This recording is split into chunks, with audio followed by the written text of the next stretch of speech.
মানুষের কাছে গুরুত্ব পাওয়ার জন্য কাউকে খুশি করার দরকার নেই। নিজের মূল্য নিজেই তৈরি করুন, কারণ পৃথিবী সকল মানুষকে খোঁজে, অজুহাত দেওয়ার মানুষকে নয়। আসসালামু আলাইকুম এভরিওয়ান। আজকে আমি এমন একটি বিষয় নিয়ে কথা বলবো যেটা হয়তো অনেকেই অনুভব করেন কিন্তু মুখে বলতে পারেন না। আর বিষয়টি হলো নিজের গুরুত্ব নিজে বাড়ান। আমার জীবনের একটা অভ্যাস হলো আমি বেশিরভাগ সময়ই একা চলাফেরা করি। বাইক নিয়ে ঘুরতে বের হই, নিজের মতো সময় কাটাই। অনেকেই ভাবেন আমি হয়তো অহংকারী বা কারো সাথে মিশতে চাই না, কিন্তু বাস্তবতা একটু ভিন্ন।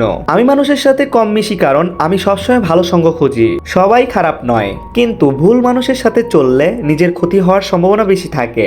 তাই আমি একা থাকতে স্বাচ্ছন্দ্য বোধ করি। মজার বিষয় হলো এমন অনেক মানুষ আছেন যারা আমাকে ব্যক্তিগতভাবে চেনেন না, কিন্তু আমাকে দেখলে চিনতে পারেন। কেউ কেউ হয়তো আমাকে দেখে ভালোবাসেন, আবার কেউ কেউ হিংসা করেন, কিন্তু আমি কখনো এইসব নিয়ে মাথা ঘামাই না। কারণ আমি জানি মানুষের কথা শুনে জীবন চলে না, জীবন চলে নিজের পরিশ্রমে। আলহামদুলিল্লাহ, আমি আমার জীবনের ছোট ছোট স্বপ্নগুলো নিজের টাকায় পূরণ করেছি।